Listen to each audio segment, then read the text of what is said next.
നമസ്കാരം. ഭാരത് ലൈവിലേക്ക് സ്വാഗതം. നമസ്കാരം. നമസ്കാരം. CPM അടപടലം മൊത്തത്തിൽ പ്രശ്നത്തിലാണ്. കുറച്ചു കാലമായിട്ട് ED വീണ വിജയനെ കർത്താ കുടുംബത്തെയും എന്ത് ചെയ്യുമെന്നുള്ളൊരു വാർത്തകളൊന്നും വരുന്നില്ല അല്ലേ? വാർത്തകൾ വരുമ്പോൾ നമുക്കതിനെ കുറിച്ച് പറയാം. പക്ഷെ CPM അടപടലം തകർന്ന് തരിപ്പണമായി ജനം വീട്ടിലിരുത്തി. അപ്പോഴാണ് DYFI, SFI ഇതിൻ്റെയൊക്കെ ഒരു പ്രവർത്തകർ, പ്രസക്തി, അതിൻ്റെ നേതാക്കൾ ഇതൊക്കെ വീണ്ടും ചർച്ചാ വിഷയമാകുന്നത്. 46 വയസ്സ് കഴിഞ്ഞ ഒരാളെ CPM-ലോട്ട് എടുക്കാത്ത എന്തുകൊണ്ടാകും? അദ്ദേഹം രാജ്യസഭ MP ആണ്, എന്നിട്ടും അദ്ദേഹത്തിന് CPM-ലേക്ക് പ്രവേശനമില്ല. DYFI തുടരുന്നു എന്നല്ല അതിൻ്റെ ഉത്തരം. അദ്ദേഹത്തിന് CPM-കാർ ഇതുവരെ അദ്ദേഹത്തെ പാർട്ടിക്കുള്ളിലേക്ക് കയറ്റിയിട്ടില്ല. എന്തായിരിക്കും അതിന് കാരണം? പറഞ്ഞു വരുന്ന റഹീമിനെ കുറിച്ചാണ്. മനസ്സിലായി. 46 വയസ്സായി, എന്നിട്ടും അദ്ദേഹത്തെ തഴഞ്ഞ് പക്ഷെ MP, രാജ്യസഭ MP എന്നൊരു മേമ്പൊടിയിൽ ആ ഒരു വിളിപ്പേരിൽ ആ ഒരു ബഹുമതി കൊടുത്ത് ഇരുത്തിയിരിക്കുന്നത് കൊണ്ട് അദ്ദേഹത്തിന് പരാതിയുമില്ല. പക്ഷേ ഇടയ്ക്കൊന്ന് ശ്രമിച്ചു CPM തിരുവനന്തപുരം ജില്ലാ സെക്രട്ടറി ആകാനായിട്ടൊന്ന് തിരഞ്ഞെടുപ്പ് സമയത്ത് വിജയ് മാറി നിന്നപ്പോൾ താൽക്കാലിക ചുമതലയൊക്കെ കൊടുത്തു. അപ്പോഴേക്കും ശിവൻകുട്ടി വന്ന് മാറ്റി നിർത്തിയപ്പോഴത്തേക്കും ആ ഗ്യാപ്പിൽ വിജോയ് തന്നെ വന്ന് തിരിച്ചു കയറി. അങ്ങനെ ഒരു ജിക്സോ പസിൽ കളിയായിരുന്നു. അതെ. എന്തുകൊണ്ടാകും റഹീമിനെ CPM-കാർക്ക് ഇത്ര ഒരു തൊട്ടുകൂടായ്മ? വളരെ പ്രധാനപ്പെട്ട ഒരു ചോദ്യമാണ്. അത് CPM-നുള്ളിലെ വിഭാഗീയത എന്താണെന്ന് കൃത്യമായിട്ട് വിശകലനം ചെയ്താൽ മനസ്സിലാക്കാൻ കഴിയുന്ന ഒരു കാര്യമാണ്. ഈ വിഭാഗീയത കോൺഗ്രസ്സുകാർ പറയാറില്ലല്ലോ. അല്ല, കോൺഗ്രസ്സിൽ ഗ്രൂപ്പിസമാണ്. ഇത് കൃത്യമായ വിഭാഗീയതയാണ്. ഇവിടെ ഒരു കാര്യം രാജേഷ് ജി, 35 വയസ്സ് തികഞ്ഞാൽ DYFI-യിലെ മേഖലാ ഭാരവാഹികളെയൊക്കെ മാറ്റും. ചുവപ്പ് കണ്ട് കാണിക്കും. ഫൗളാണ്. പിന്നെ ഇത് പ്രൊമോഷൻ കൊടുത്ത് ഒന്ന് ആലോചിച്ച് നോക്കൂ. ഒരു പാർട്ടിക്കുള്ളിൽ എല്ലാ നേതാക്കൾക്കും എല്ലാ പ്രവർത്തകർക്കും ഒരേ നിയമമല്ലേ ബാധകമാക്കേണ്ടത്? എന്തുകൊണ്ട് റഹീമിന് മാത്രം ഒരു ഇളവ് നൽകുന്നു?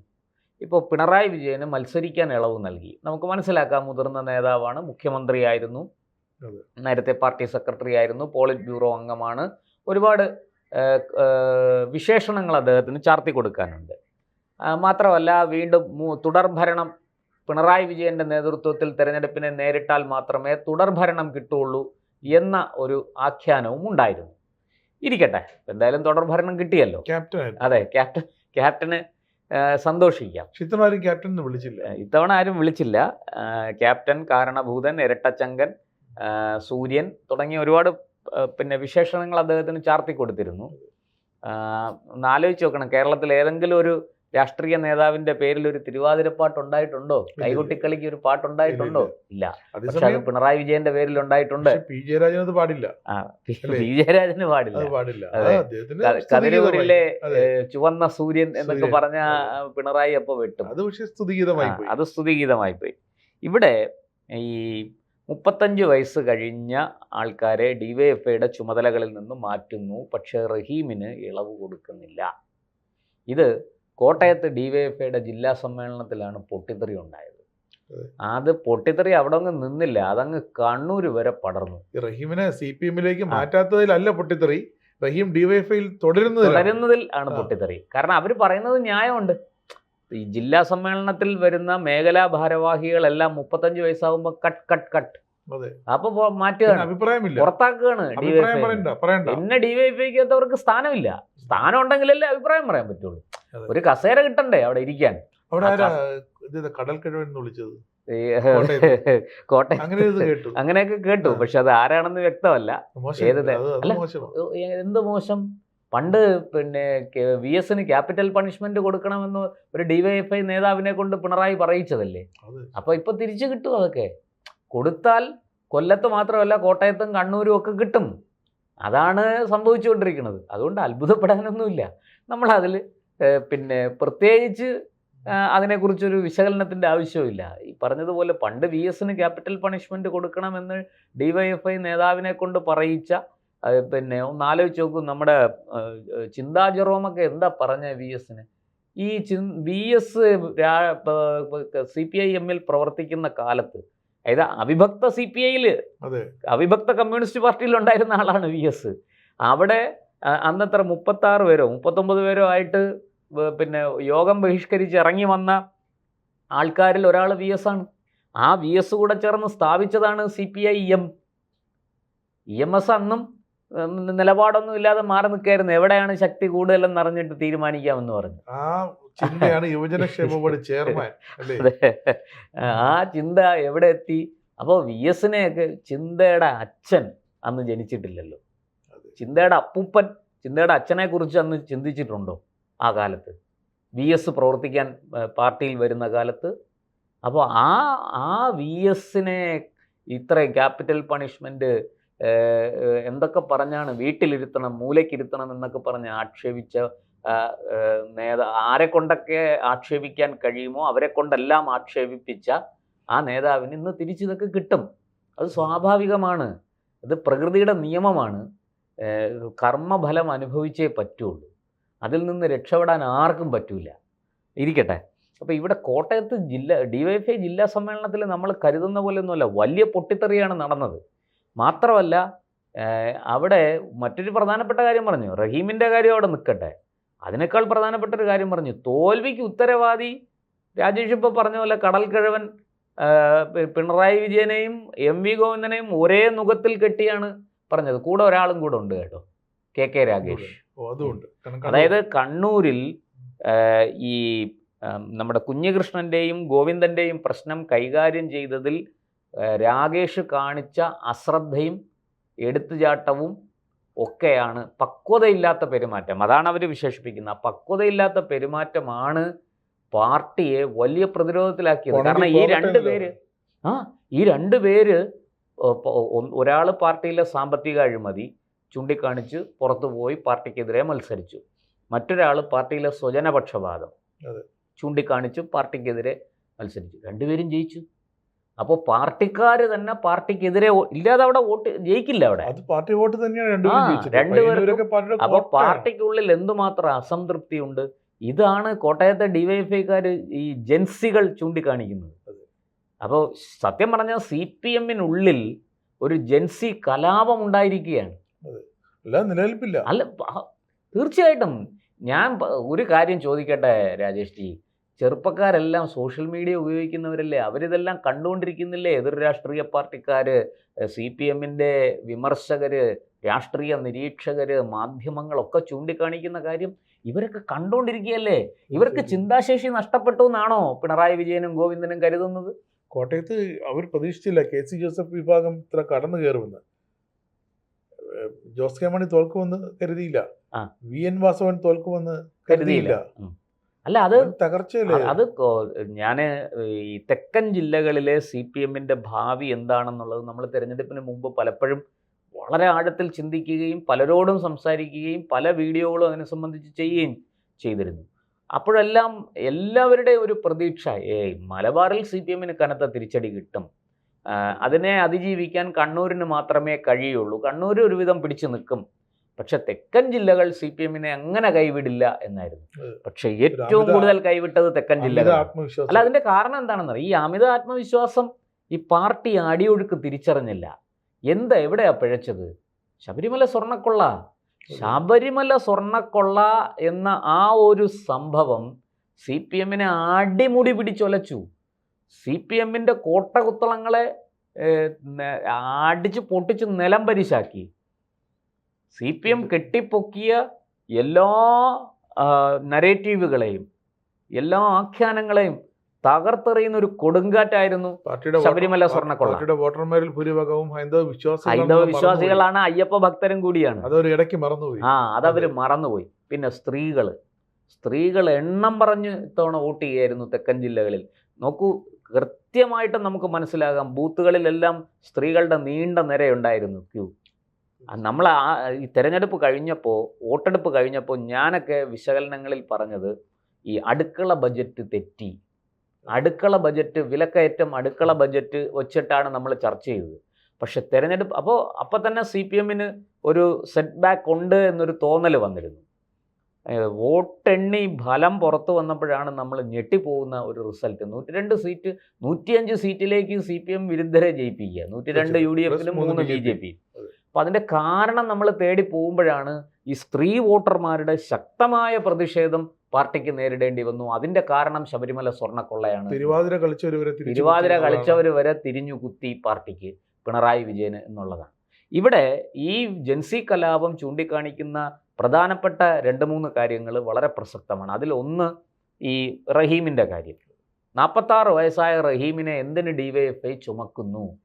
ഇയാളെ മാറ്റണം, ഇയാളെ DYFIയിൽ നിന്ന് പുറത്താക്കണം. അതൊരു കാര്യം അവർ ചൂണ്ടിക്കാണിക്കുന്ന ന്യായമാണ്. 35 വയസ്സായ ഒരുതനെ മേഖലാ ഭാരവാഹിയായിട്ടിരിക്കാൻ സമ്മതിക്കുന്നില്ല. അപ്പ കാർഡ് കാണിക്കുകയാണ്. നീ പുറത്തു പോക്കോ, എങ്ങോട്ടെങ്കിലും എവിടെയെങ്കിലും പോക്കോ, ഇനി DYFIയിൽ വേണ്ട. അവിടെയാണ് DYFIയുടെ അഖിലേന്ത്യാ നേതാവായിട്ട് ഈ പിന്നെ AA റഹീമിനെ ചുമക്കുന്നത്.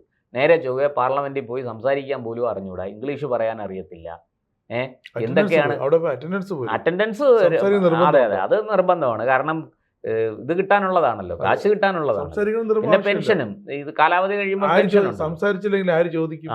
ഇവിടുന്ന് ജനങ്ങൾ എഴുതി കൊടുത്ത് വിടുന്നതാണോ ചോദിക്കുന്നത്? പക്ഷെ അവിടെ ചെന്ന് മുറി ഇംഗ്ലീഷിൽ പൊട്ടത്തെറ്റുകൾ പറഞ്ഞ് ഈ മലയാളികളെ മുഴുവനും നാണെടുത്തുന്ന തരത്തിൽ നമ്മുടെ MLA എങ്ങനെയാ സഭയിൽ ചോദ്യം ചോദിക്കുന്നത്?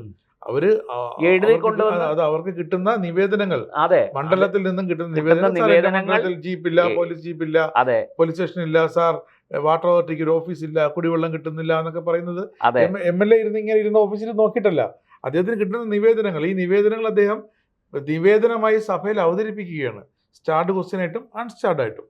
രണ്ടിനും ഉത്തരം ഉറപ്പാണ് മന്ത്രി. നക്ഷത്ര ചിഹ്നം ഇട്ടതും നക്ഷത്ര ചിഹ്നം ഇടാത്തത്. അപ്പോ പക്ഷെ ഇതങ്ങനെയല്ല, റഹീമിന്റെ അല്ല, റഹീമൊക്കെ മൂക്കാതെ പഴുത്ത പഴങ്ങളാണ്. അതുകൊണ്ട് അത് ഇങ്ങനെയൊക്കെ വേറെ ആരുണ്ട്? അടുത്തത് അതിലേക്ക് വരുന്നു. അപ്പോൾ പിന്നെ 2 പിണറായി വിജയൻ, MV ഗോവിന്ദൻ, KK രാഗേഷ് 3 പേരും ചേർന്നാണ് പാർട്ടിയെ തോൽപ്പിച്ചത്. അപ്പോൾ വളരെ കൃത്യമാണ്, ടാർഗറ്റ് ചെയ്ത് ആക്രമിക്കുകയാണ്. കണ്ണൂർ ഘടകത്തിൽ, കണ്ണൂർ ലോബിയിൽ ഇനി അവിടെ അപ്രമാദിത്വം ആർക്കാണ്?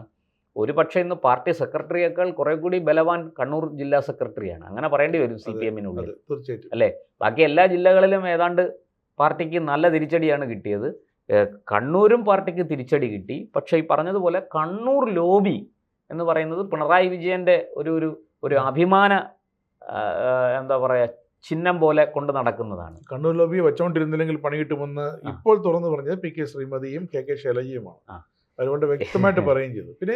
പിന്നെ നമ്മൾ മനസ്സിലാക്കേണ്ടത് കേന്ദ്ര കമ്മിറ്റി അംഗങ്ങൾ, സംസ്ഥാന സെക്രട്ടേറിയറ്റ് അംഗങ്ങൾ, സംസ്ഥാന കമ്മിറ്റി അംഗങ്ങൾ, ഇവരെല്ലാം വളരെ കൃത്യമായിട്ട് KK രാഗേഷിനെ ടാർഗറ്റ് ചെയ്യുന്നുണ്ട്.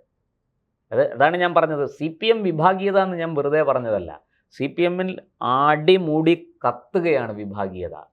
വളരെ കൃത്യമായിട്ട് പിണറായി വിജയനെയും ഗോവിന്ദനെയും രാഗേഷിനെയും ടാർഗറ്റ് ചെയ്തിരിക്കുന്നു.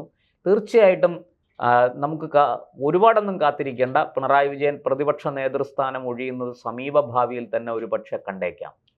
അതുപോലെ തന്നെ MV ഗോവിന്ദൻ പാർട്ടി സെക്രട്ടറി സ്ഥാനത്ത് നിന്ന് പടിയിറങ്ങുന്നതും നമുക്ക് വൈകാതെ കാണാൻ കഴിയും എന്നാണ് ഈ സംഭവങ്ങൾ സൂചിപ്പിക്കുന്നത്. എനിക്ക് ശേഷം പ്രളയം ഒന്ന് കേട്ടിട്ടുണ്ട്, ഞങ്ങൾക്ക് ശേഷം പ്രളയം ഒന്നും ഇപ്പോഴാണ് കേൾക്കുന്നത്. MV ഗോവിന്ദൻ പക്ഷെ ചോദിച്ചല്ലോ, ഞാൻ പാർട്ടി സെക്രട്ടറി സ്ഥാനത്ത് നിന്നും പിണറായി വിജയൻ പ്രതിപക്ഷ നേതൃസ്ഥാനത്ത് നിന്നും ഒഴിഞ്ഞാൽ പിന്നെ ആരുണ്ട്?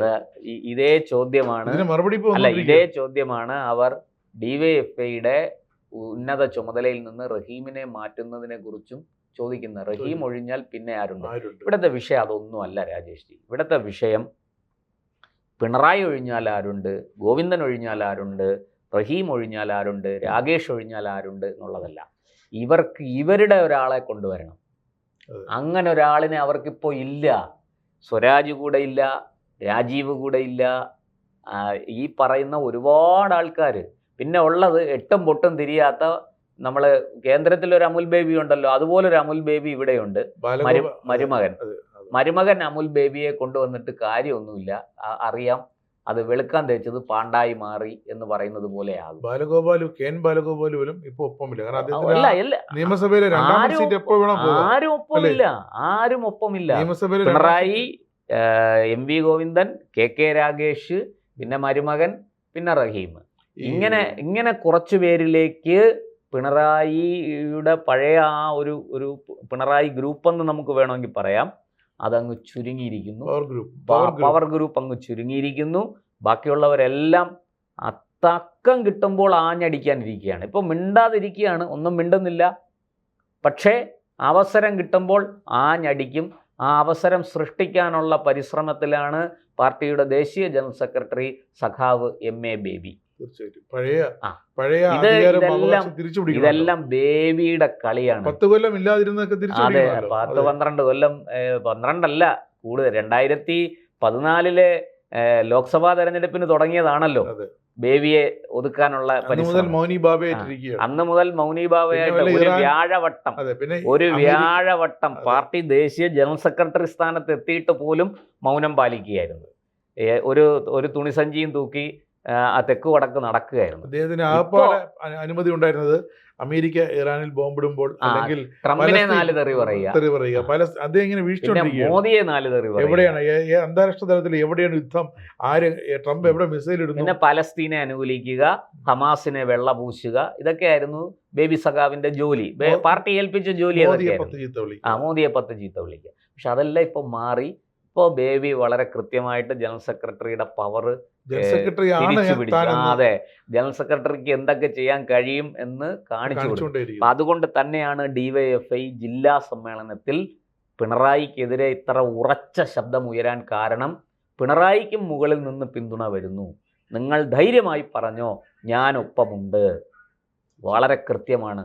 CPM വിഭാഗീയത പുകയുകയല്ല, വിഭാഗീയത ആളിക്കത്തുകയാണ്. ഈ കത്തലിൻ്റെ ഒടുവിൽ സംഭവിക്കാൻ പോകുന്നത് പിണറായി വിജയൻ പ്രതിപക്ഷ നേതൃസ്ഥാനത്തുനിന്ന് പുറത്താകും, MV ഗോവിന്ദൻ പാർട്ടി സെക്രട്ടറി സ്ഥാനത്തുനിന്ന് പുറത്താകും, റഹീമിൻ്റെയും റിയാസിൻ്റെയും ഒന്നും രാകേഷിൻ്റെ ഒന്നും അഡ്രസ്സ് പോലും കാണില്ല എന്നുള്ളതാണ്. വളരെ കൃത്യമായി ഇന്ന് പിണറായിക്ക് ഒപ്പം നിൽക്കുന്നവരെല്ലാം പാർട്ടിയിൽ നിന്ന് തുടച്ചു നീക്കപ്പെടും. അവരെ എല്ലാം ഒതുക്കി ഒരു മൂലയ്ക്കിരുത്തും. അവിടെ വളരെ കൃത്യമായിട്ട് പാർട്ടിയെ സമ്പൂർണ്ണമായിട്ടും ബേബി കയ്യിൽ പിടിക്കും, ബേബി കയ്യിലെടുക്കും. ഇതുകൊണ്ട് പാർട്ടിക്ക് എന്ത് ഗുണം, പാർട്ടി എത്ര നാളെ നിലനിൽക്കും, അധികാരത്തിൽ തിരിച്ചു വരുമോ, അതൊക്കെ മറ്റൊരു കാര്യം. അതൊക്കെ കണ്ട് അറിയേണ്ട കാര്യങ്ങളാണ്. പക്ഷെ ആത്യന്തികമായിട്ട് പിണറായിയുടെ അപ്രമാദിത്വം അവസാനിച്ചിരിക്കുന്നു. അതിൻ്റെ ഏറ്റവും ഒടുവിലത്തെ തെളിവാണ് കോട്ടയം DYFI കോട്ടയം ജില്ലാ സമ്മേളനം. തുടക്കമാണത്. അല്ല, തുടങ്ങിയിട്ട് കുറച്ച് നാളായി. ഇത് DYFI ഇവിടെ മാത്രമല്ല, നേരത്തെയും പ്രശ്നങ്ങളുണ്ട്. പക്ഷെ ഇത് രൂക്ഷമായൊരു പൊട്ടിത്തെറിയിലേക്ക് അത് എത്തിയില്ല. ഇപ്പോഴാണ് വരുന്നത്. ഇത് തെരഞ്ഞെടുപ്പിന് മുമ്പ് തന്നെ തുടങ്ങി. കഴിഞ്ഞ പാർട്ടി കോൺഗ്രസിന് മുമ്പ് തന്നെ ഈ വിഷയം ഉണ്ടെന്നേ. കൊല്ലത്തൊക്കെ നമ്മളത് കണ്ടതല്ലേ. പാർട്ടിക്ക് ഉള്ളിൽ അവസാനം MV ഗോവിന്ദൻ വരേണ്ടി വന്നു. ഈ സൂസൻ കോടിയൊക്കെ പൂട്ടിയിട്ട കഥ നമുക്കറിയാമല്ലോ. നിരീക്ഷകരായി എത്തിയവരെ പൂട്ടിയിട്ടു. അവസാനം അത് തീർക്കാൻ, പ്രശ്നം പറഞ്ഞു തീർക്കാൻ പാർട്ടി സംസ്ഥാന സെക്രട്ടറി തന്നെ വരേണ്ടി വന്നു. കരുനാഗപ്പള്ളിയിൽ നടന്നത് മാലോകരെല്ലാം കണ്ടതല്ലേ. അതുകൊണ്ട് വളരെ കൃത്യമാണ് ഇനി സംഭവിക്കാൻ പോകുന്നത്. വളരെ തന്മയത്വത്തോടുകൂടി ഇവരെല്ലാം ഈ പിണറായി വിഭാഗത്തെ, ഇപ്പോൾ പിണറായി വിഭാഗം എന്ന് പറയാനില്ല, വിരലിലെണ്ണാവുന്ന 4-5 പേരേ ഉള്ളൂ, അവരെ വെട്ടിനിരത്തുകയല്ല, തുടച്ചു നീക്കും. ഈ പൊടി പോലുമില്ല കണ്ടുപിടിക്കാൻ എന്നുള്ള മട്ടിൽ തുടച്ചു നീക്കും. ബേബി അതിനുള്ള കളികളാണ് കളിച്ചുകൊണ്ടിരിക്കുന്നത്. അതിൽ വളരെ കൃത്യമായിട്ട് ബേബിയുടെ കയ്യിലെ ഒരു ആയുധമായിട്ട് DYFIയും മാറിക്കഴിഞ്ഞിരിക്കുന്നു. ആ DYFIയെ സമർത്ഥമായിട്ട് ബേബി ഉപയോഗിക്കും. അതിൻ്റെ തെളിവാണ് കോട്ടയത്ത് കണ്ടത്.